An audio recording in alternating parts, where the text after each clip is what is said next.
Peace. This is the Power Hour. Peace. I'm gonna say it. We live in New York. I'm in the building with brother Emmanuel. I'm in here with the Queen sister, Shanoa. Peace to my brother's Prime. Peace to brother Marvin, to Cal. You know what I'm saying? Dien, KTS, everybody in Toronto, all the priorities, you know what I'm saying? Keep your head up, you know. So today, the topic at hand, what we're going to discuss is we're going to go more into metaphysics. So we're going to speak about more metaphysics, and the more that we're speaking about, of course, is the MOOR.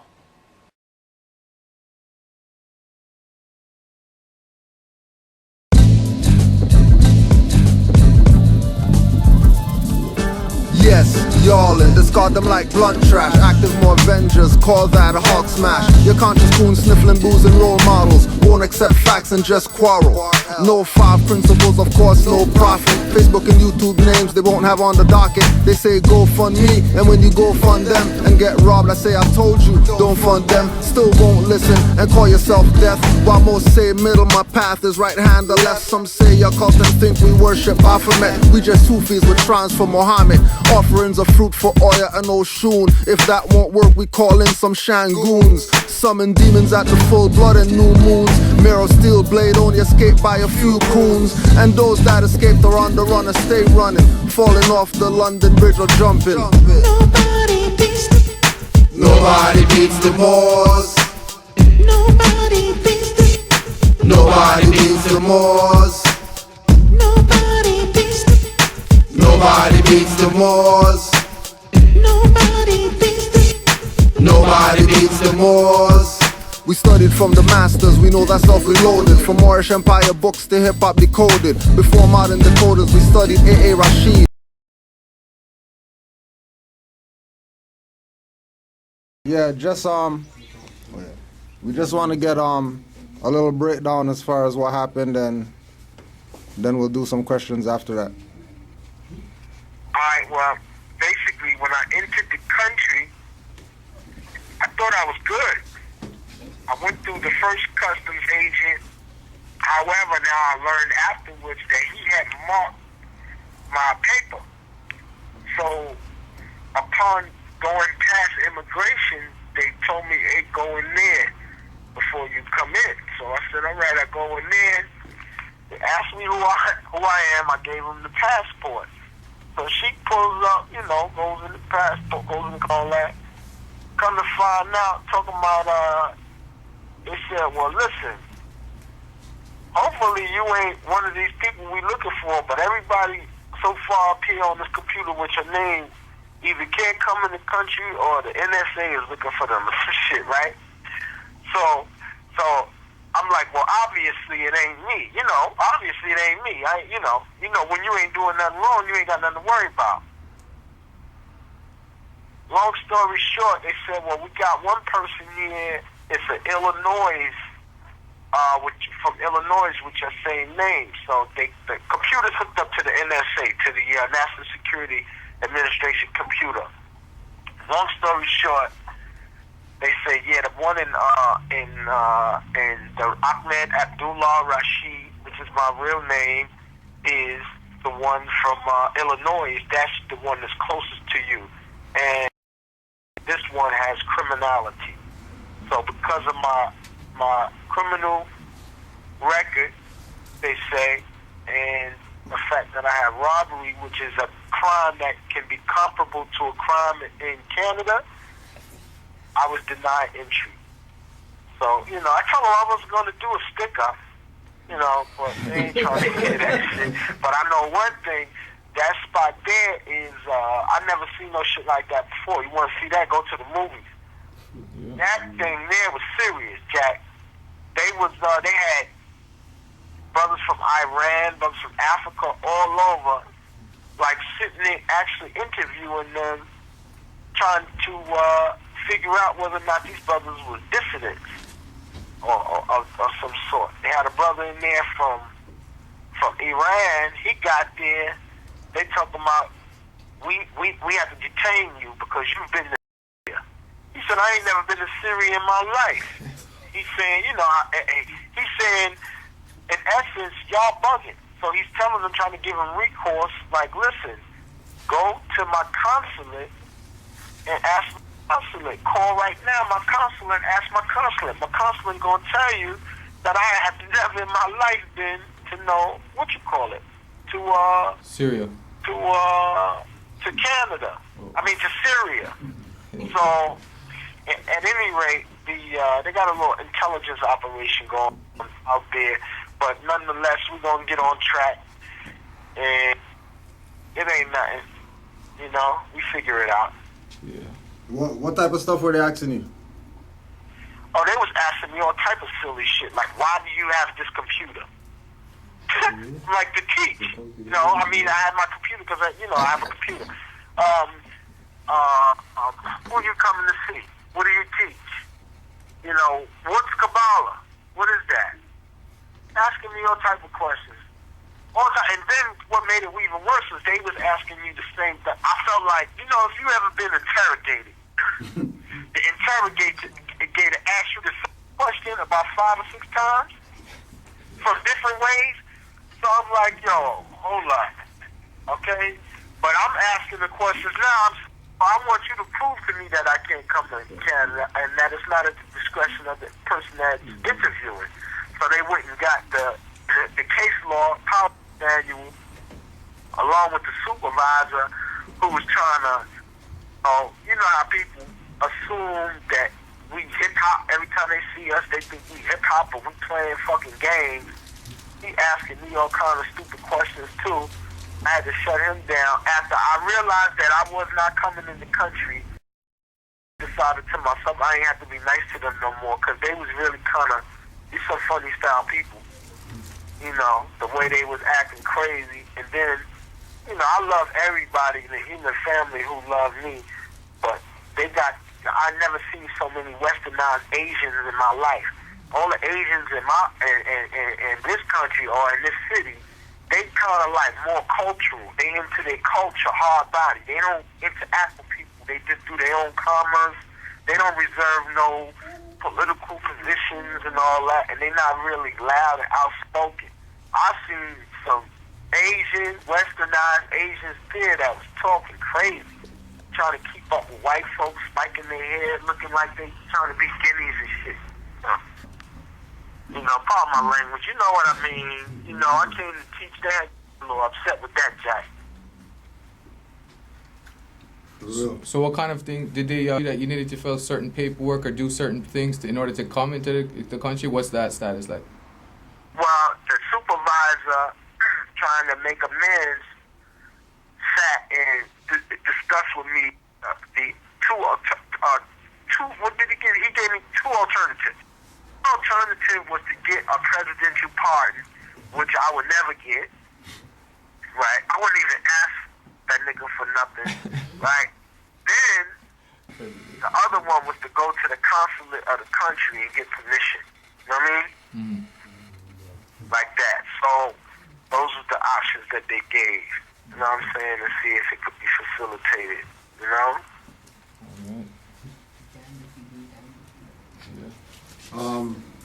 What's a little bit about what you were going to talk about in the lecture? Well, to be totally honest with you, I was going to cover the topical area, what we discussed pertaining to the whole war against nationality. However, by the end of that lecture, I had wanted us to be on a whole different page where we had distinguished ourselves now from the non-believers. So there are provisions in our reality that we don't have to be accepted by nobody. My new shit is that if you ain't with it, I don't even have no reason to just be breathing in the same space with you. Especially if I don't have to pay my bills, whether or not you respect my ideology, accept my ideology, or whatever. I don't care.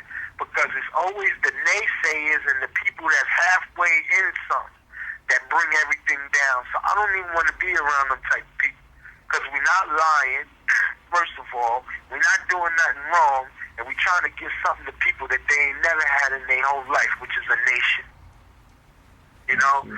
So I was going to topically go into how the term nationality or nationalism are two different terms, how nationalism is an ideology created by Eurocentric thinkers and philosophers, Hegel, Engels, Lenin, Marx, and how it was really rooted in spirituality, and nationalism is really, in this instance, it's a spiritual Eurocentric religion that can be affixed with terms onto any color or any country name and given that and used as a vehicle to implement socialism in that political strata.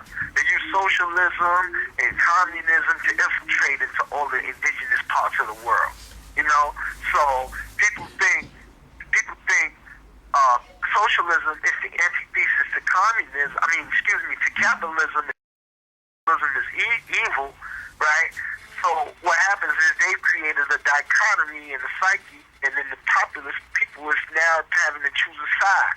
But then it's all rooted in duplicity, because the only way you can eat is if you go participate in a capitalist society. But yet, then they have people who are our color and our kind who take on a nationalistic perspective and don't know that they cannot distinguish culture from politics. You understand? Culture entails you having a myth that aligns you to a nationality. The myth must be it must be intact. The women must memorize and be able to impart it to the child. Then, during your development and self-actualization, all the myths in our books, in our texts, our Circle 7 Qurans, our Holy Qurans, our Bibles, whatever book you want to into, your myth is your psychological tool for self-actualization and to be so close to God that you become God. So what we was going to talk about is essentially how you being sentient, a sentient being, one knowledgeable of their place and their role in the cosmos. You ain't got nothing if you ain't got a nation to put your feet on. I don't want an ideology as the personification of who I am. When I go somewhere, I want to be able to say I'm this, I'm that. I'm a color. You understand? So I also wanted to digress from that and get into some real spiritual matters, because our babies say we cowards in the future if they know that we wasted time during this critical moment in history arguing with these bum-ass niggas about color and all that, like we playing with crayons and coloring books. We fight over colors is better and all that. I ain't with it. You understand? They are making atom smashing machines. They sending rockets into space. They building stations on other planets. They are dealing with anti-gravity mechanisms. They nanotechnology, the whole world. And I'm not going to be on the fringe of insanity, not knowing what's popping in the real world. You know? And we was going to get into how to actually use your own systems of magic to actualize anything that you want in the physical world, because that's the whole journey of all of our historians, the Ivan Van Sertima's, the Dr. Ben's, the John Henry Clark's. They were seeking, you don't build nations on the shoulders of historians, okay? History lends support to those who build national pride, and then national pride in the knowledge of oneself. Then it's a collective effort. It's not just with historians. So now all these historians was delving into all these books and ancient books and all this text and dealing with all this study to find us at the origins, so they could get to the root of our spiritual system, so we don't have to be Christian. So now niggas got all the access in the world to know that they are the first people, black, whatever you want to call yourself. You the first thing that ever popped, right, in the whole world, but you still don't deal with your spiritual systems because you spooked out. You understand? You spooked out and you're stuck in cultural fashionism, kente clothism, and all this, and nobody's centering on the inside. Oh, here's an idea. If you're up for it, maybe you could do a little bit of like an intimate, interactive in front of your camera of like some of the basis that you wanted to hear, and then you could send us it. Hey, do y'all got Skype? If y'all got Skype, we could do shit live, man. Yeah, we could do that too, or you could record it onto a DVD. Not everyone has Skype, but maybe we could set that up, one or the other, or we could do that, and then we could videotape all that stuff, and then we could send you stuff, and that way we could fulfill like a lot of the purpose that we really were intending on doing this for, without, in this manner, with regardless of what they threw to us, we could still fulfill a large portion of the purpose of what we were trying to deal with, but in some other way. Yeah. But listen, one more thing. Please make the focus of what the brothers and sisters deal with up there, if you can, and those in your intimate circle, the ones who listen to the truth as you present it. Please get them out of accustomed to getting into the YouTubeism, right? And having a port to the ignorance of those who don't know what we do, don't have no idea of the power inherent in knowing who you are. We going into some dark days that we don't need their approval. You heard? I'm tired of these niggas. You heard? Yeah. I'm tired of these niggas. I'm on some shit where niggas, it's really not even their fault no more. They gonna be them. It's our fault. We keep going back and forth trying to make a blind person think that you're trying to prove to a blind man that his ass is blind. But he thinks he can see. That's some hard shit. Yep. Straight. You think you know everything. So let them think they know everything. You know everything. You a legend. We nation building over here, one person, one individual at a time. That's what it's about. If you ain't with that, then I don't need I'm gonna just I'm getting on it where I'm just starting ignoring niggas. Straight up. You're isolation, rejection, and denial. You'll see. Yeah. You'll see. The greatest form of respect is don't acknowledge nobody. Don't even look at them niggas. That's another whole thing. We be trying to, what it is sometimes I think we don't even really believe what we deal with. Because if we actually believed in what we dealt with, we wouldn't need the validation of nobody. George Bush believed in what he is about. Dick Cheney believe what they about. That's why they don't need our approval to do nothing. They just do that shit. Yeah? You know what I mean? And that's the attitude that I'm bringing to those who are in my earshot and because they gonna see. I'm gonna show you. I'm gonna be in me and those who are like-minded as though as me. We're gonna be in the future. We got a say in the future. You heard? It's the ignorant who have no say. Those who you wanna take the worst part of the story and run with it. Go ahead. You're gonna suffer. Not I, said the cat. Yeah. So we're passing around a paper here with some questions. We have about 3 questions. The first one is, seeing where we are as a people are today in regards to our knowledge and consciousness, where do you see us in, say, 10 years in regards to that? In 10 years, we're going to be in the throes of a hand-to-hand, all-out combat. In some people's consciousness envelope, some people are going to be in the forefront of a serious battle. Some people are going to be nation building on a spirit-based level, and a lot of us might not even really be here. But if you notice what's going down, all the stages are being set for a huge event. And I'm telling you, it's going to be, it might be on now, but we're not in the throes of it. Like, if I was in Katrina, can you imagine the people in Katrina, that was the end of their world. You understand what I'm saying? What? It was the end of their world, and they knew it. You understand? And the whole world is going to experience little pocket type like Katrina. Everybody's going to go through their turmoil. 9/11 ain't shit. They're playing with holograms, with earthquake-making machines, and they're playing with your mind in Hollywood. They put images in your psyche already that Manhattan and everything else is going to be destroyed. You know what I mean? You know, so what they're doing is they're anchoring that reality and self-actualizing the enemy's idea or his convoluted view of himself and the physical dynamic. We're bringing that shit into existence. You know what I mean? So I see that, but I also see there's a cadre of significant people who are hyperdimensional, who are building the future for us, a whole place where we're going to be and we're going to be right. And we can't buy into the doomsday shit. Us. You see yourself as a minority that no. Don't see yourself as no, what you call it. Do not see yourself as a part of no bullshit. See yourself as a significant personage in this world. Do all respect. Don't be falling into them false paradigms, you know? Put yourself in the future. You can't live in doomsday if you got a baby either, because you signing your babies over to nothing. You heard?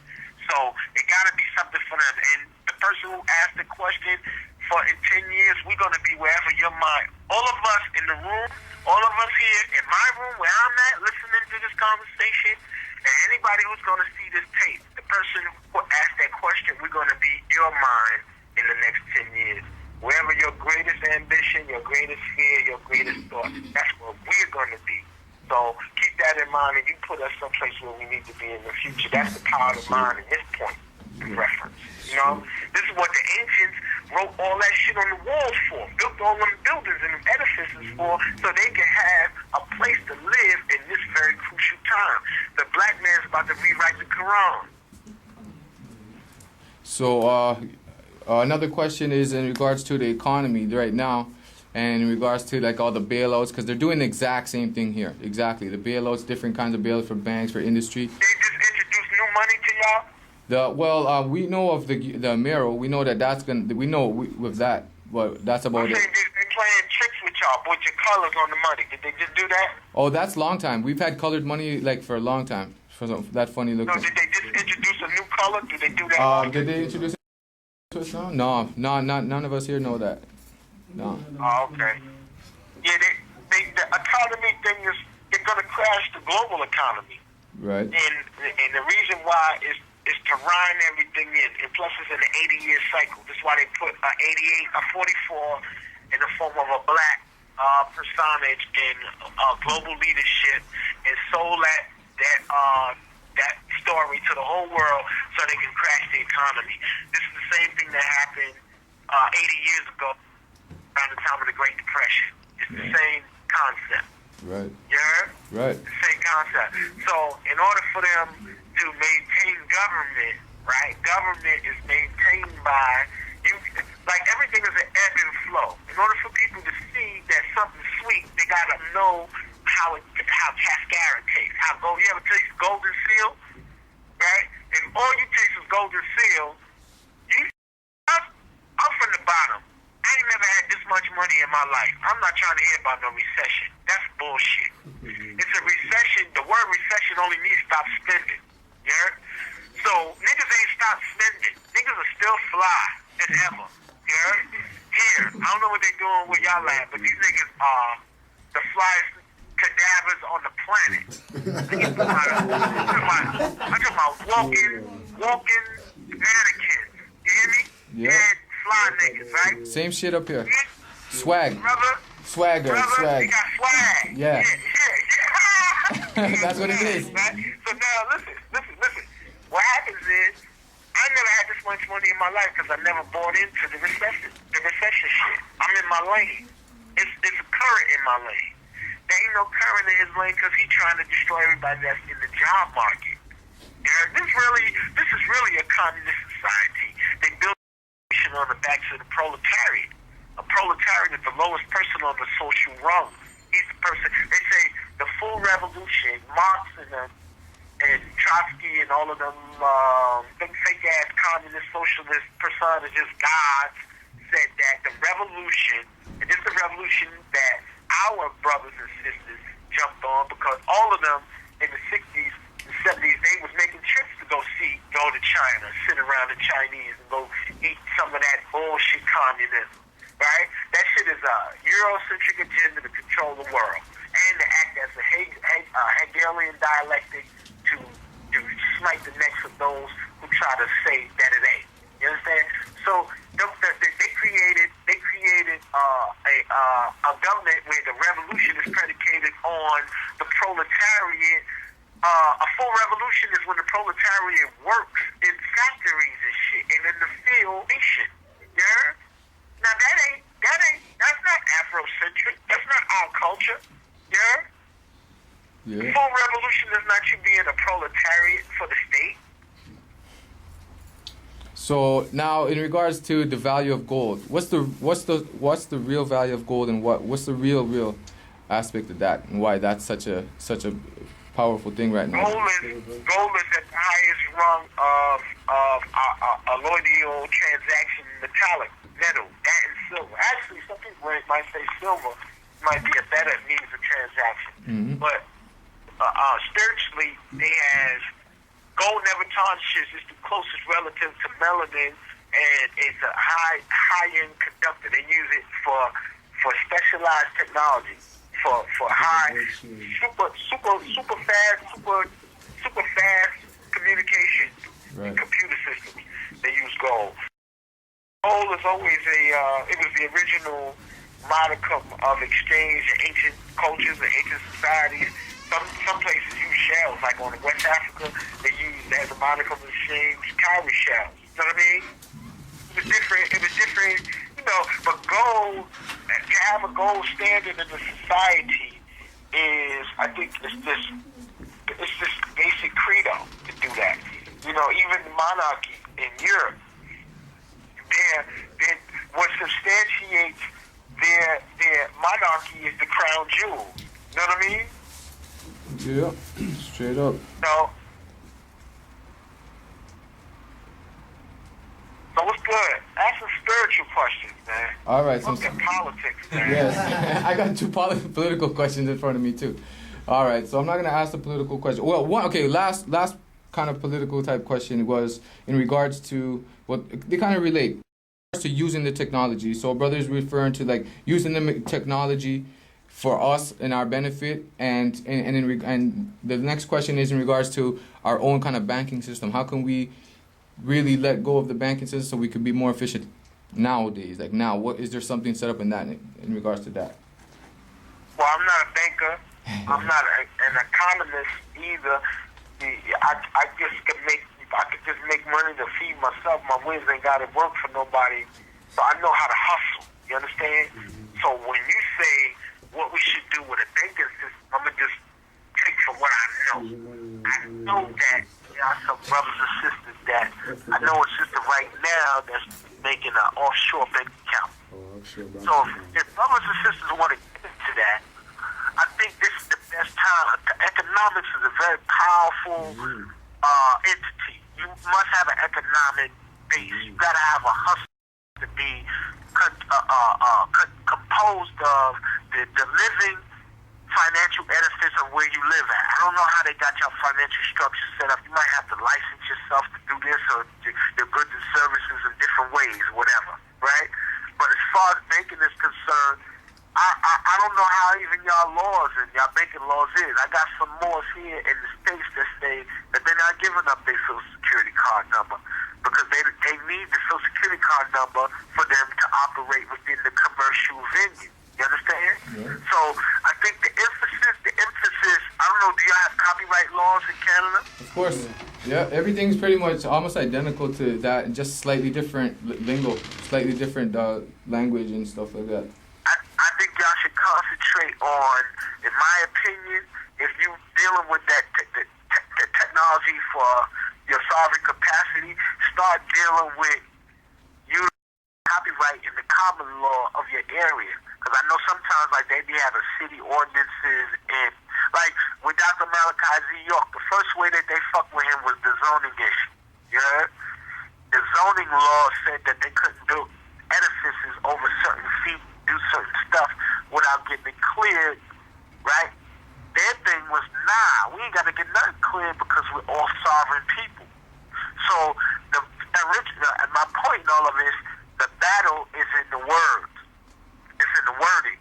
You know what I mean? Mm-hmm. So, I mean, what would you use a bank for? Like, some people use banks to save money, but some people use banks to take out tremendous loans so that they can do business ventures or to accept large amounts of cash. Like, we gotta really see, like, my thing is, like, we say here in the street, if you ain't got no bread, you don't need a safe. You know what I'm saying? Right. Now, this is the same thing when people using UCCs. People want to go, people thirsty. They hear about sovereignty. They like, oh shit, I could do that. Well, let me go get me a UCC. But the real talk, the UCC, the only real good reason to use it is when you're about to finna put a lien on something, and they got to be a significant and large amount of cash. You know what I'm saying? Or you use it to protect. When you put a lien on your own stuff, so somebody can't put a lien on you. You know what I mean? Word. Okay, So, and the final that stood out, you're in a perfect window of opportunity, and you got all these youth around y'all. Whoever's the emotional leader that connects with the youth the best has to start isolating the ones who know certain stuff and start putting them in an intense study mode to get us out the hood. This your job, do this. Right? You're going to do that and you're going to master that. You there, you're going to do that. Right? That's what you're going to do. Because this how the Rockefellers and the Rothschilds took over the world. The Rothschilds fashioned their whole family as though that they were a fine-tuned watch. And every part of the watch had a purpose. And every purpose had to be fulfilled. If one piece of a fine watch is not in tune, the whole watch don't work. You understand? So the way to get out of the disease that we really need to get out of is a disease called poverty, and it deals with emotionalism on the intricate level of self-perception in the fact that many of us have core issues coming from our childhood. This is why we can't relate collectively. This is why there's so many lines of demarcation, the jealousy, and all that sucker shit in our communities, in our little circles. Because motherfuckers don't get communication, one, amongst each other. There's jealousy, and all of this stuff emanates from poverty because people feel like they don't got nothing. So the message gotta be, you got everything. You know, that's as far as I could talk about banking. Yeah. I guess the essence of that question was basically just because how can we start getting out of it and stuff like that. So that's cool. What's your timing like? I know you're saying you got a class to go to. I could take one more question because I got to go see Myra. But Okay. I don't want to think I'm disrespectful if she all the way in Brooklyn and I come see her. Okay, cool. So we have two questions. So we'll ask this one question. The sister is asking basically if you could speak to the sister directly in regards to finding herself becoming more spiritual, and at the same time facing so much negative energy. So it's hard for that to. It's a woman? Yes, the sister who's asking that question. How can the sister, basically her exact words are, what suggestions can you give a sister who's trying to find herself, but at the same time is facing negative energy? Okay. The first thing a woman has to do is change her field. Her energy field has to be changed based off of her diet. She has to detoxify. Women are the true secret. I was going to drop this too. See, all these niggas trying to get on. You taping this? Yeah, we are. You looking at?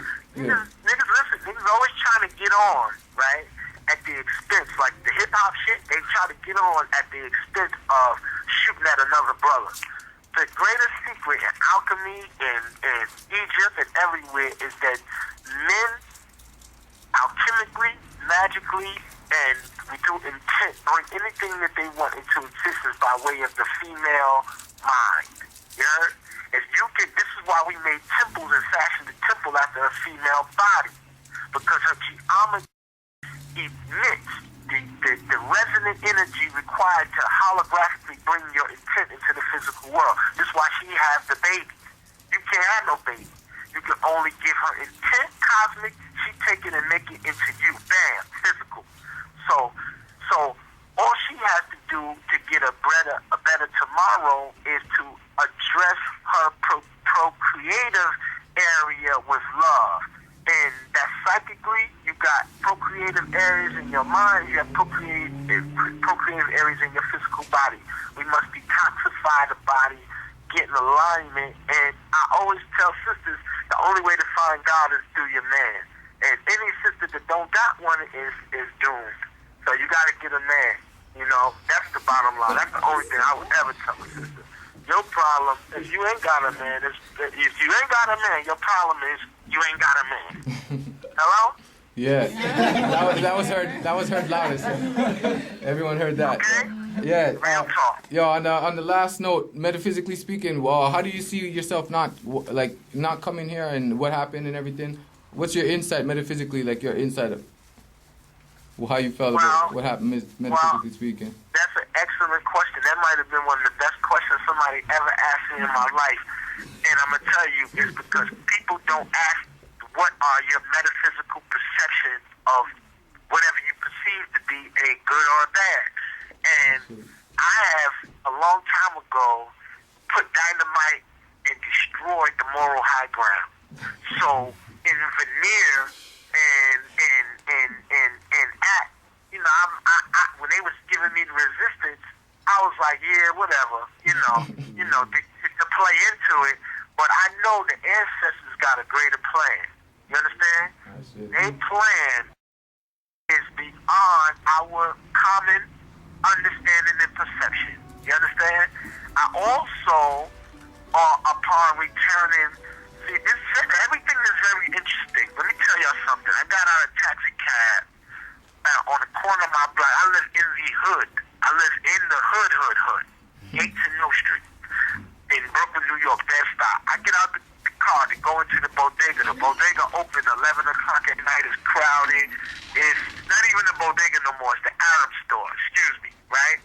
It's a brother in there speaking full-blown Arabic. This nigga got a do-rag on. I'm going to show you the shit on YouTube so you can see it, because I begged him to let me take it. You hear me? Because, and he said, this is very critical, right? He said something very, very, very, very important. And I said, this was worth it. Even though I didn't go to Canada, I got this on tape. He said, nigga, I speak everything, Spanish, Arabic, whatever. And the first thing that popped in my mind is, this nigga's a 1492, 711 to 1492 more, and don't even know it. When you see the diction, and he was using, my mother told me, she said he was using a Yemenite dialect. So the Yemenites was the ones that taught him the Arabic, and he picked it up just from going in and out of the corner stores in Brooklyn, New York. So the point, what I'm saying is, everybody trying to say that I was a white man, I was a white Arab. Like the nationalists is trying to take my blackness away from me and my African experience when I was going in Europe. You understand? So the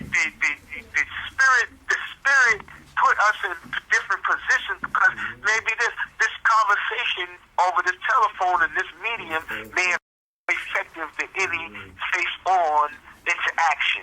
You understand? Shit. Yeah, and it also demonstrated for those in attendance on your side where y'all at, that y'all do have some serious conviction and passion, and to still get the job done. And if you ain't got no passion, then, hang up. Genesis yourself. Speak to the gods and the goddesses, man. You already know what we do. Because when you hear the word more, you hear the word merchant. More means merchant. More means marine. It means water. More means love. Everybody loved us when they seen us coming. Amore. Mm-hmm. The color black was synonymous with Moors. So now, when we came, we had to, and they loved us because we could speak their language. We knew every language on the planet, because we had a whole gambit of sounds based off of the people who taught us how to speak. Kemet proper was the localized region for the institutionalization of Lower Kushite Ethiopian science, Nubia. The little short pyramid spots was where the true genius, where all the warriors was at. The darker the Egyptian, the more intelligent, the more intellectually inclined he was, the more brave. You know what I'm saying? Because we established the monarchy and placed the monarchy in Kemet as a fiction. We create the monarchy. Monarchies is really created by you creating a subgroup below you. Mm-hmm. Because the monarchy have to be they have to be ordained by priesthood. The priesthood sets up the monarchy. Because the priesthood is the conduit between God and the world. See? So the priesthood was the ones that told them, let's make up a fake society. The priesthood was the scientists too. Because to be a priest, you had to be a scientist as well. And the lab is no further than the womb of the black woman. So we created beings, set up monarchy, set on them, right? Set them on the monarchy, and we controlled them with words, with language. You heard?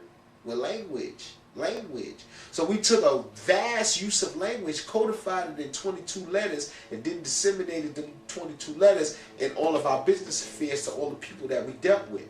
We made them all share our language. Aleph, Beth, Gimel, Daleth, He, Val, Zayn, Kef, Tef, yeah, all that. From the Arabic to the Hebrew, all of that. All of it comes from the word alphabet, comes from Aleph, Bet. Yes, sir. The two first letters in Hebrew, which go into Phoenician, Canaanite, Phoenician, and all that. So when you hear the term Cain, I think a lot of people been confused about the term. When people hear, sometimes when people was hearing Canaanite, they was thinking Caucasian. The Canaanites ain't Caucasians. Oh, sure. Abel means Hubble. Hubble means airy, like I can't touch it. Cain means metal. More metaphysics, Chaldean Phoenician metaphysics entailed you being able to address and understand the seen and the unseen. The first two children born, one was seen and one was unseen. They set up the curse in the beginning.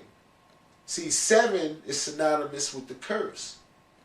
7 is our number because incarnate beings were malefically viewed. The original entities of materialized being were initially looked at as being malefic. Oh, sure. The second order entities don't like their fathers because they like, you made us so we could participate in this bullshit. See? That's why Agent Smith, right? Agent Smith is like kind of like in the Shemsu Heru, who are the worksmen of Heru, who do his work, were blacksmiths. So Agent Smith and them was coming to a blacksmith. In order for him to create something, he got to destroy it too. He destroys metal to establish and create shape and form. So only a smith can come and destroy something. You understand? Or build and destroy. You know what I'm saying? So, saying all this to say that blackness was always synonymous. That's why Agent Smith in the first movie had to go to speak to and air out his differences with Morpheus. Like, I can't stand this world. I hate this place. I can't wait till it's over. You know? I used to be like, Morpheus. We meet again. See? And he wasn't a bad guy, Agent Smith. Agent Smith just wants to destroy the physical paradigm. So we go into Gnostic scriptures. The Gnostic scriptures, they found them at the Nag Hammadi library. There was found in 13 codices in Kemet. They should just name them shits the Egyptian Gnostic scriptures.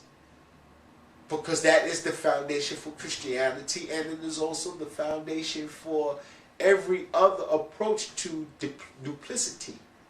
So these Gnostic scriptures got imported into the spiritual systems of what people know as Zoroastrianism, which has a thread within Islam, which has a thread within the Iranian and Persian systems of duplicity, always speaking about the opposites of a thing. Right, and then when you get into how you learn your doctrine, you learn your doctrine from your teacher. So then you have in the Persians, you have with Rumi, you have the lover, the loved, and the beloved. You know what I'm saying? And then when you hear the music of Yemen, you hear the music of the Middle East, it's love songs of men singing about men.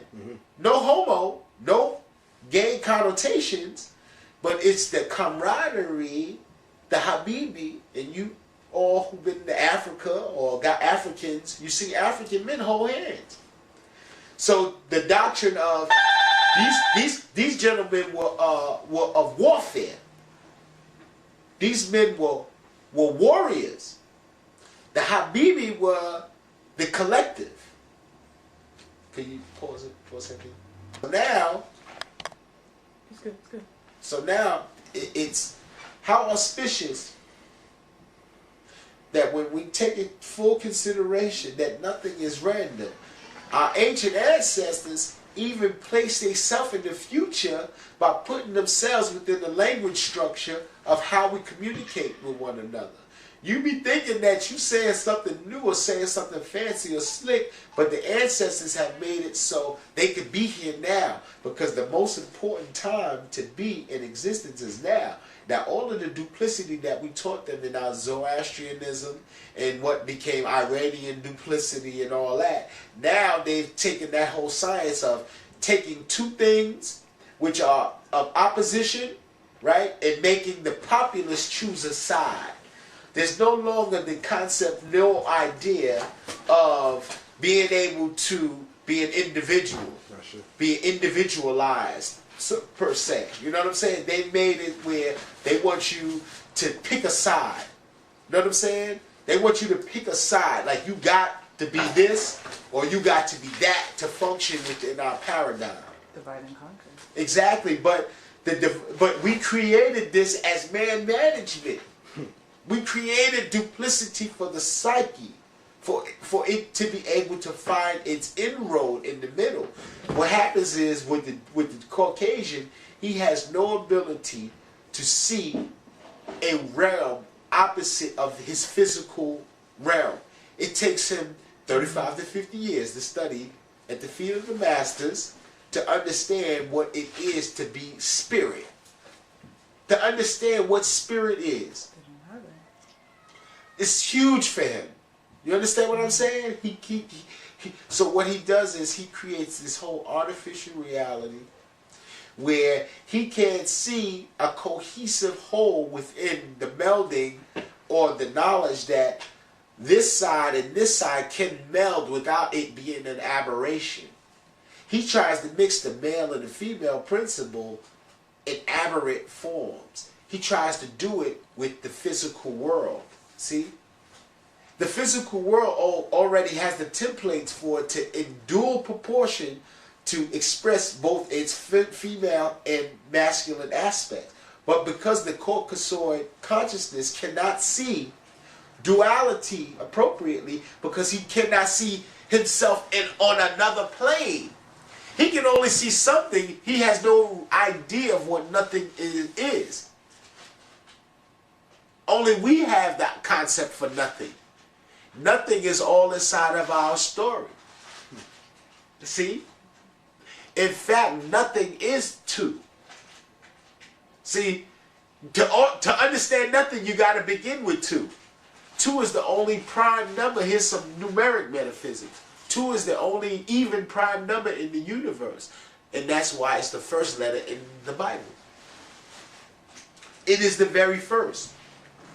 Because it says in to describe nothing. It says in as the final word. The connotation for that letter Beth, right, is inside. The remaining of the letters in the first 6 letters in the Hebrew Bible is Rashid. The connotation is in beginning, created everything else. See? In beginning, Rashid. Rashid is the name of the true Chaldean Hebraic metaphysical God that they have now named different things. See, Elohim is this. That's a secondary aspect of what Rashid entails. What does Rashid equal numerically? 911. 911. In 911, create heaven and earth. See? The first duplicity was created by that numeric equivalency. You in New York today, New York became the whole world on 9/11. The whole world became New York on 9/11, and it's still that way. Because in 9/11, Rashid, do we now all share the same language? It's called fear. Our collective fear. The collective fear. We all speak the language that if you don't do this, I'm gonna kick your ass. That's the language everybody know. You can say it in Chinese, Japanese, Ukrainian, Swahili, Arabic, whatever. Crook and flail, guidance and discipline mean the same thing everywhere. Right? But now who is administering to us? Now the fiction is they got it where they trying to make a line of descent from the Egypt to Britain, saying that the British kings is related to the Egyptians. And then they got the spy, David Icke, who pimped this brother. What's up? Credo. Yeah. I bought this book Credo got the in Manhattan on the street. Songs of the Stars. Let me zoom in on that joint. You might be able to get it online. Station Hill Openings, Barrontown Limited. Station Hill Openings, Barrontown Limited Publishing. Credo Mutwa. Song of the Stars, the Lord of a Zulu Shaman. Now, everybody know that all that clown Ike talks about is reptilian. All that stuff comes from essentially the lore of the Zulu and all the other Africans who had Mars, who had reptiles, and all that in their cosmology, in their mythos. Every time you hear them talk about a serpent inside of the mythos, they talking about DNA's ability. All those stories about snakes is about DNA's ability to exist beyond your present mode of perception. And that throughout the aeons of time, DNA chooses new forms to accommodate and make itself. In tandem with melanin, DNA chooses to be whatever it wants, or melanin, I should say, chooses to be whatever it wants, whenever it feels like. Shit. In this epoch, melanin is choosing to be an ignorant motherfucker. Gosh. That's what it want to be. So what? And to show you how deep it is, the cracker is even trying to be an ignorant motherfucker to get into your spiritual energy of ignorance, which is a dark place that he really can't fuck with. Every place he go that's dark, he make it fearful. We immerse ourselves in the darkness. We in a constant quote unquote nightmare in retrospect to his idea of what it is to be in a nightmare type of situation. You feel me? So now, what happens is very interesting. Credo Mutwa has, and I saw in an Ike book, he had a picture of a bracelet, right? And on the bracelet, it was like the Juicy Couture bracelets that the sisters is wearing now. They get the bracelet, and then for a few dollars more, like $80, $90, they could put little trinkets on each joint, right? This is Zulu shaman bracelet. Shit, we biting off of our shit. We keep doing what we've been doing. You understand what I'm saying? We be doing in our ignorance what we've been doing in our high civilization and don't even know it, because the true story is about the reptilian, and the reptilian is the DNA. You can't tell DNA what to do. It does what it feels like doing in accordance to certain timelines, certain demands in the culture, right? In Kemet, women was affixing wigs and putting stuff on their hair. Why? They were doing it to protect themselves. Because of the high radiation. They also used to use makeup. Sisters doing it today, thinking, and we thinking and assessing it because of, we think it's cultural pressure. See, even when we think that we're doing something because of something else, it be divine mandate, because the universal mind far exceeds the understanding, right, of a material, mundane knowledge. Oh, shit. Material, mundane knowledge, not tinctured or filtered through metaphysics, is nothing. It makes no sense. If it's not transforming like DNA, and we're not creating breakthroughs, and niggas is still talking about the shit the niggas were talking about 25, 30 years ago, to no avail, we not going nowhere. Nowhere. I want to challenge brothers out there to start, even if you ain't got to be deep into no metaphysics or nothing, or be a good public speaker, put your work in another place. If you know how to write, you guys that's writing the nigger books, all that in a bag of chips and shoot them up, bang, bang. Start interspersing inside them stories some astronomical, phenomenal niggas. Start making it, start creating alternate universes where we can occupy where the white boy can't come. I challenge you to start writing books where ain't no crackers in the whole book. That's it. Start making a world where they don't even exist. That is just one race and it's just us. Then you create, metaphysically, you create an alternate universe that we can occupy. We're all fucking occupying the Torah. The whole story, they've tricked everybody to live in this goddamn book. Your UCC is off this book. How you slaughter meat is in this book. Everything you do is in this book. Everybody want to make a new religion. You want to be a Muslim? Okay, all the prophets is in this book. Name something that ain't in the book. Name something you ain't create. But you was able to tell a whole story. This is the phenomena using 22 sounds. And what does 22 metaphysically have to do with sound? 22 over 7 is the irrational form of pi. Oh, shit. We speak in a circuitous language. 314 is the three initial numbers of the pi equation. And biblically, the pi is 3. You can figure that out in the Book of Kings. Go into the Book of Kings and look at the dimensions of anything cylindrical inside of the temple. They always use 3 to give you all the answers. And 3 is the pi point. 3. Right? Then they put God's name inside the edifice. Hiding it in the number 1500, but you got to divide it by 4 to get Solomon's name. This is what they used to, Sargon and them used to do in Sumer. They used to make temples. The temple name, the name of the ruling king would be rooted in the architecture of the temple. Right? So whenever you go in a church, right, or a synagogue, you going into a masjid. Specifically when you go into a church, you're going into a masjid.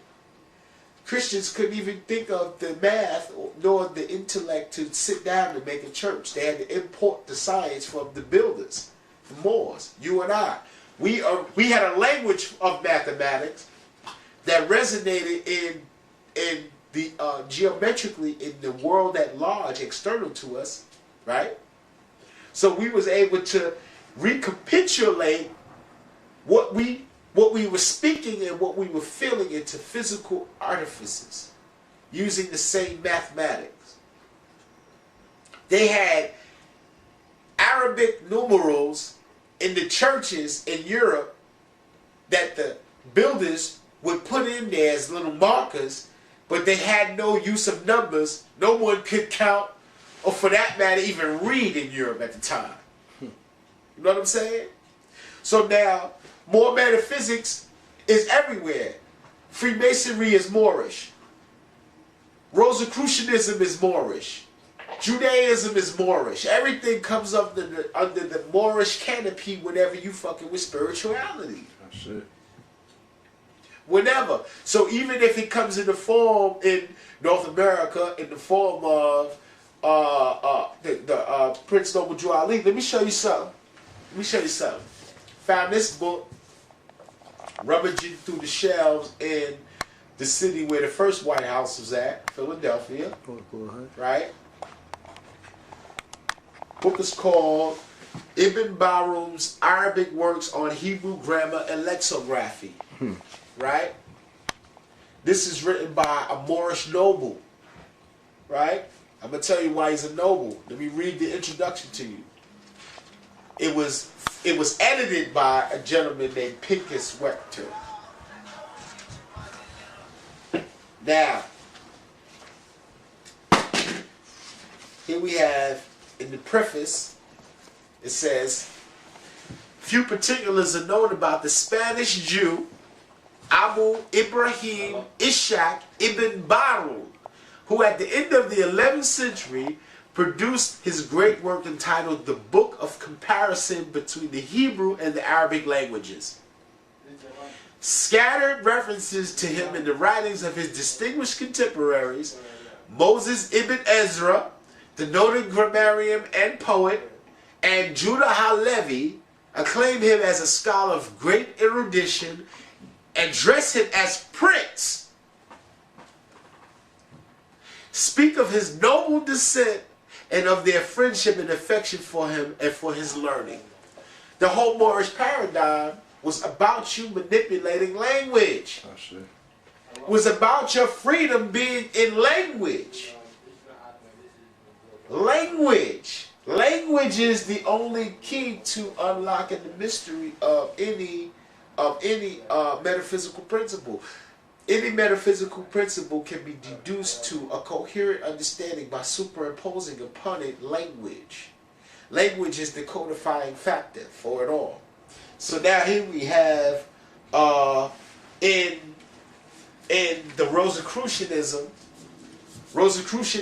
entered itself Judaically into the equation in the form of the Zohar.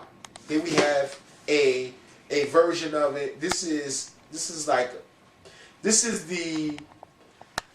the Mathers version, but this is a new one. This is the McGregor Mathers version from Health Research.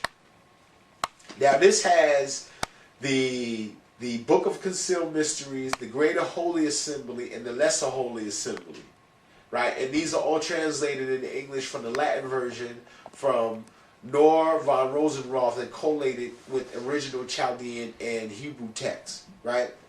So McGregor Mathers translated 3 books that were formerly translated from Latin and made it accessible to the people during the time when he was, the shit. This is the Golden Dawn cat. Mm-hmm. Now, here we have a new version, but yet they put roses on it. Oh, shit. Reason being is because the rose, like when you see V for Vendetta, he was a Moor. Yeah. When you see in the film, his skin was burnt, so they don't even tell you.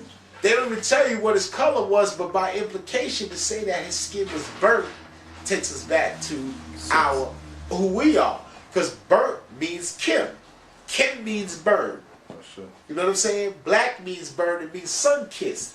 Or something that's affected, connected by solar.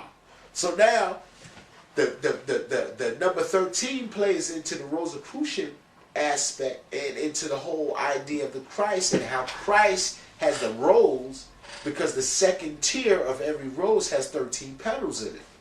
So there's a number science inside of it, inside of that. So now when you writing biblical text, you can't write no powerful text. You can't get into no heavy science unless you're able to have a point of reference that's rooted in some geometry or some true mathematics. So by implication, to even call oneself a Rosicrucian, if you ain't know it was 13 petals in the rose on the second tier, you don't understand what the number 2 is. First of all, metaphysically and spiritually, what 2 resonates and how it resonates in the universe, and why it takes 2 to make a thing go right. Remember that? Yup. Right? It takes 2 to make it out of sight. Right? That's super deep. Oh, shit. All the blueprints be right there for us. All you got to do is just weave through them. Right? So now, here we have, out of the Rosicrucian philosophy, we got, inside of the Rosicrucian story, they got 3 major texts that manifestos, which are to be the official canons for what Rosicrucianism entails. And inside the story is about a woman one of the stories is about a woman who has some land, and the people that's coming to take the land, Rosicrucianism, who's supposed to be this like legend and hero of the story, is protecting the woman's land from the Moors. See? They took your story, flipped and bounced your story, and made themselves you in the story and made you some non-entity. And this is what's going on now. Look at us. We follow them as they follow us.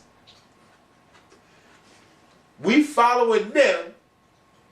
I'm not talking about us in the room, because we celestial. We ain't even from this planet. Oh, shit. We here doing the work because we come here like a meteor with information from a whole nother stellar configuration, codifying this existence, and the shit that we saying now is not even relevant to these niggas, and it ain't even scary to me. And I don't care that they don't care, or they don't know, or they don't give a damn. I don't care, because we setting the template up for the future. The stuff that we doing now is giving them freedom for the future. The babies. See? So what happens is, let's recapitulate how there is no metaphysics without the Moorish paradigm. We have to begin to start addressing the Moorish question from a spiritual aspect, and only in doing so will we be able to transcend the great debate between who paperwork is better. Oh shit, break that down, bro. Everybody got better paperwork than this one. This one, Moorish science ain't like that one. This one got this one locked up. That one costs this. That one do that. All that is irrelevant in the grand scheme, because we all on death ground. They're not going to come on the last day and say, what you a Noble Drew Ali Moor, what you a Mexican Moor, well, you line up that we killing these Moors and you Moors can live and all that. The concept is to die. The whole reason for living is to set up for the death date. This whole shit is an eschatological experience. Your whole purpose of living is just to die, because that's the only thing that's definite. Now, I'm taking it out the nebulous like no one ever really dies shit. I'm talking about this husk that you so love to aggrandize and call yourself. The whole purpose of it is to give a testament to the reality that things are dissipating. You know what I'm saying? So who want to die under their terms? You know what I'm saying? Oh shit. Who wants to die in them terms? You feel me? Yo. So we got the whole shit twisted because we think it's all about, a lot of people just want to circumvent responsibility. People want a piece of paper that say they ain't got to do nothing. They ain't got to be responsible for their actions. That's not what it's about. Sovereignty is parameters. Freedom is establishing parameters.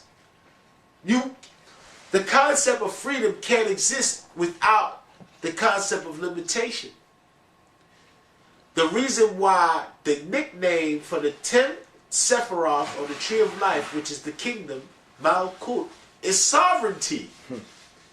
Because Malkut also means sovereignty, but it also equals the third perfect number in existence, which is 496. 496 is the third perfect number in the universe, meaning it's the third of the only numbers so far that can be equally distributed into itself in equal units. See? Perfect number like 6, 28, and 496. 6, the first number, first amount of letters in the whole Torah. The first word has 6, right? 28, it has 28 letters in the whole verse, right? And it's all speaking about the kingdom. See? So we was able to encrypt the number 6 and the power that 6 entails on the physical world within myth, to get a story that teaches us about parameters, parameters, the limitations of 6. You know how the gods say 6 is the devil's limitation. See? Because he can't go beyond it. Right? But the devil, in this sense, is the fact that we occupy 7 is the fact that we can transcend 6. And 6 is the number which encompasses and hexagonally holds the physical world into bond. Bonds it. When you say my word is bond, right? Your words actually bond things. The Kabbalist Ibrahim Abulafia once said that it is with words and with symbols that men bind souls. I'm paraphrasing. And souls are binded up by the seals placed upon them. And seals are made by words. And a word, a bond, a seal bonds something. Right? You know what I'm saying? So we was able to encrypt the number 6 and the power that 6 entails on the physical world within myth to get a story that teaches us about parameters, the limitations of 6. You know how the gods say 6 is the devil's limitation. See? Because he can't go beyond it. Right? But the devil, in this sense, is the fact that we occupy 7 is the fact that we can transcend 6. And 6 is the number which encompasses and hexagonally holds the physical world into bond. Bonds it. When you say my word is bond, right? Your words actually bond things. The Kabbalist Ibrahim Abulafia once said that it is with words and with symbols that men bind souls. I'm paraphrasing. And souls are binded up by the seals placed upon them. And seals are made by words. And a word, a bond, a seal bonds something. Right? You know what I'm saying? So, how far are we into the tape? Well, how far are we into the digital? An hour. About an hour. Let's take a little break. Back. Now, the point that we last labored on has far eluded my attention. Where were we at? What were you speaking about? We're building in regards to developing the platform for the babies. That was the last word. Right. Now, as far as the children are concerned, Perfect timing. the perfect timing for addressing our future or putting ourselves in the future. People say, how you build a time machine? You build it in the minds of the babies. Because the babies will project us into the future. Our thoughts and ambitions are imbued inside their little minds, and this is why you got these huge sorcerers going to such a length to try to confuse them with the movies and the films, the holidays. It's all about kids' minds. A child's mind. When you hear about matter in the Bible, when they speak about matter, it comes from the stars or from the sky, the manna that drops down from the sky. Or the manna. The manna. Yes, sir. The occultists say that virgin children have manna in them. Like the manna of it's like an energy, untouched, untampered. And when we begin to participate in low density vibratory behavior, what happens is the power of the manna diminishes. When we have sex, our manna diminishes. the choice for sacrifice among the sinister occultists always is kids. They like kids because the kids are powerful. It's a power in it. So it's been significantly beneficial for the children to begin to kill themselves. They have all of these unnatural environments where the boy children specific. Now there's this new phenomenon of very aggressive young ladies too. I know in New York, they're like the wild people who used to be the boys. You know, the kid, you know, the men children used to be the ones that used to go over the top. Now it's the females. You know, the girls are going at it, you know, next level too.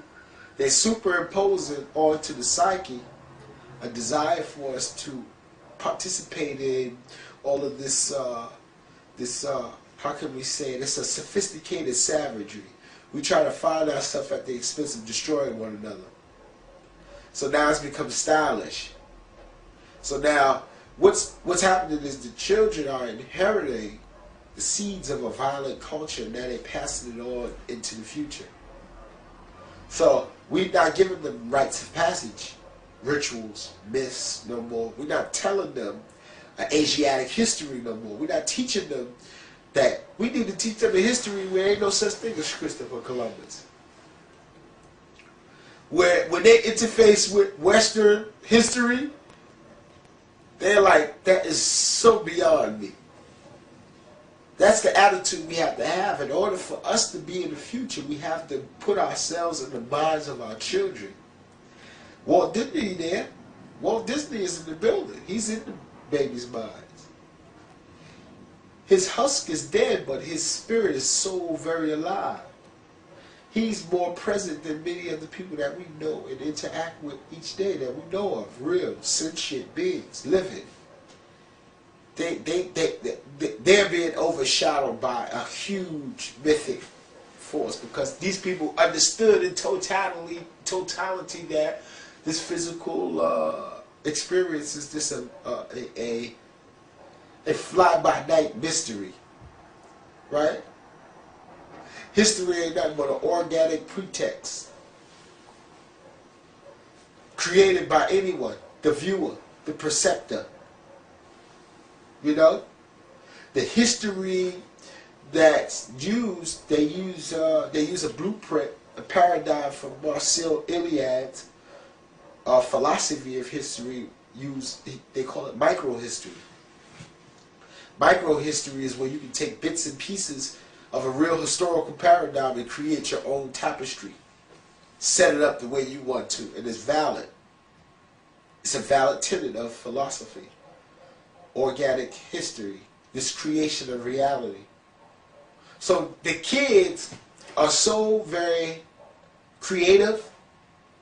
So you can start very simply by, I challenge people to start making coloring books. Make a Moorish coloring book. Sure. Put in the coloring book, make a coloring book with different color fezzes and have characters Sure. that go on Moorish adventures, vanquishing that murderous devil, and make it plain for the babies. A melanin cartoon. Exactly. A melanin cartoon. What's messing with that? Travis Blackman. Terrence Blackman. Travis Blackman. Travis Blackman. And Brother Robin New. And Brother Robin New. Oh, shit. With the melanin cartoon. I can't wait to watch it. I just got it today. Shout out to those brothers. You know? Because I don't care. Today and tomorrow, we can just all dissipate. If we die today and tomorrow, so what? The baby's got it. You can't kill hip-hop. You know what I'm saying? It's always moving, changing, redirecting its course. It can change. We can change the outcome of history that has not even occurred by simply reassessing the past, recodifying it through a real mind's eye of the people experiencing, not from everything historically we've been trying to find ourselves in. We consistently use the Caucasian paradigm to find ourselves in it. Niggas been using black power, the context of black power, rooted in the revolutionary struggle in America, that's a blueprinted, checkmated chess game that the white boy already figured out all the moves to, so now they don't even have to put agents no more inside of those black organizations. Anything black organizations, once you interject into it that the motif or all of the themes and the paradigms for that whole 60s thing, it will self-implode. It implodes on itself. Emotionalism destroys it. The emotional leaders destroy it from its inside out. Because it does not, it's not following the ever-evolving cycle of never-ending change. You know what I'm saying? And then it don't even confront the real eschatological question for any revolutionist, nigga, is you ready to die? Because if you're ready to die, you wouldn't be here proselytizing on this bullshit. Your ass would be a martyr already. Setting the stage for other martyrs. You know? I don't want to hear all that talking. Because, especially if you ain't never put your hands on no white man, niggas be talking all this black power shit about how them being all black, blacker than black, but they ain't one white person can say that you smacked the shit out of them. Plenty white folks can say I put it in on them. Fuck them. Since a little you. See? See? So all that stuff is this pure philosophy. And then when you go deeper into it, who's Engels? Who's Trotsky? Who's Marx? Who are these personages? These are all the dudes that created and wrote the tenets for that black power shit. Oh, shit. Socialist nationalism. National socialism. Awesome book. The New Encyclopedia of the Occult. Right? Llewellyn Publishing. John Michael Greer. Right? Let's look up social nationalism. What would a political party be doing inside of an occult book? Why?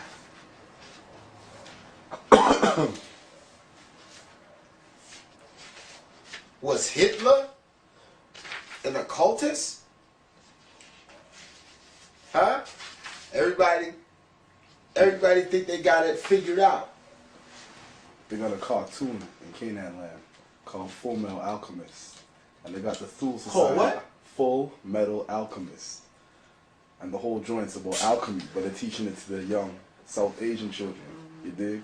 And they got the Thule Society up in the joint where Hitler's trying to create something to pass through the ionosphere. Yeah. And yo, it's a trip, yo. Yeah, because, again, what are they doing? Building in the future. Oh, shit.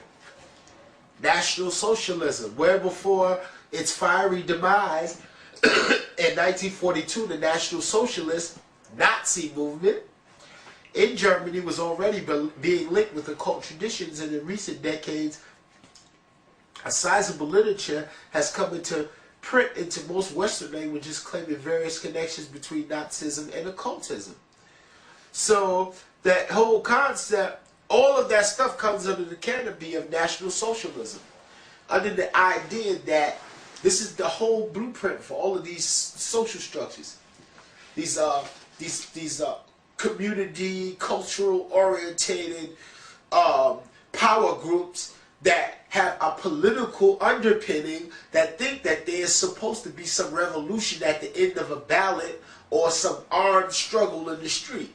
Forgetting about your whole Moorish paradigm that you created, the global system of commercial and financial and fiscal relations. We are taking ourselves out of the commercial venue and operating within this fictional bullshit of emotion, right? But yet we still eat, we subsist from the system that we say we denounce. It don't work. Don't tell me nothing about consciousness, and then at the end of the shit you say you want Barack to win. Asshole. Barack is a part of the problem. Barack is worse than any of them crackers put together. Baraka's going to be worse than all of white folks put together, ever. Because they going to implement some shit on you that they can't even do through white skin. They can't even operate through white skin. And the ancestors at the end of the tape, before it says, after it say the end, the producers on this whole movie called Life is the ancestors. So even when you think you was all fucked up and you hanging and they whipping you, that's bullshit. That's a part of the global spiritual dynamic. You're talking about a pimple in the experience of what blackness is? Post-slavery? In America? Black power? You take away your Moorish paradigm. You remove yourself from it when you use words that take it from you. The Barnhart Concise Dictionary of Etymology, right? Let's look up the word black.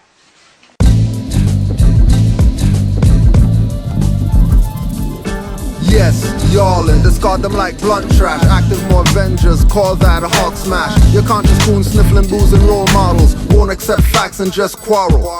No 5 principles, of course, no profit. Facebook and YouTube names they won't have on the docket. They say go fund me, and when you go fund them and get robbed, I say I told you, don't fund them. Still won't listen and call yourself deaf. While most say middle, my path is right hand or left. Some say your cult and think we worship Baphomet. We just Sufis with trance for Muhammad. Offerings of fruit for Oya and Oshun. If that won't work, we call in some Shangoons. Summon demons at the full blood and new moons.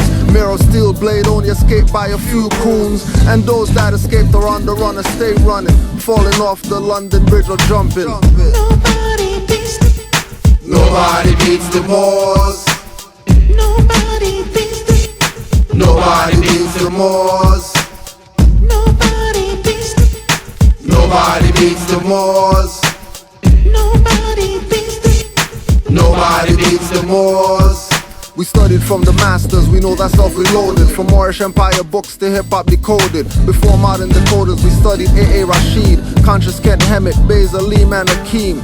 Moore's order up the table round like Harmon had soul. We got degrees by the pound, stay uplifting humanity. We got Moors near Japan and lands nether and even Afghanistan. On every Atlantis island, Moors you find them repping Moorish nation, not Turtle Island. Island when it's really a continent. Anybody saying Drew Ali's a myth incompetent, claiming black and Indian nonsense, then begging active Moors to help you out your consequence. We still lend a hand, our first principle love. Realize, not a hand, just a stick in a glove. nobody beats the, Nobody beats the Moors. nobody beats the, Nobody beats the Moors. nobody beats the, Nobody beats the Moors. nobody beats the, Nobody beats the Moors. On and on to the break of dawn. Many Negro black scholars coin tell pawns. Doing dirty work keep you deaf and dumb. With no love, truth, peace, justice, or freedom. Moors have returned called the ancient ones. We are the copper tone natives, not the Asian ones. Feathers up in turbans, Allah's patient sons. Key man escaped shots from Smith agent guns. Or any coil pro plans or ceases plots. Not getting a slave name, talking to racist cops. Violating oaths of office and ethics. Never knew I was a Moor, thought I was synthetic. Stop being skeptic, suddenly apologetic. We shut down the psychological warfare methods. Active Moors check it, see it as a lesson. Muftis will know their strength before the foes test it. nobody beats the, Nobody beats the Moors. nobody beats the, Nobody beats the Moors. nobody beats the, Nobody beats the Moors. nobody beats the, Nobody beats the Moors.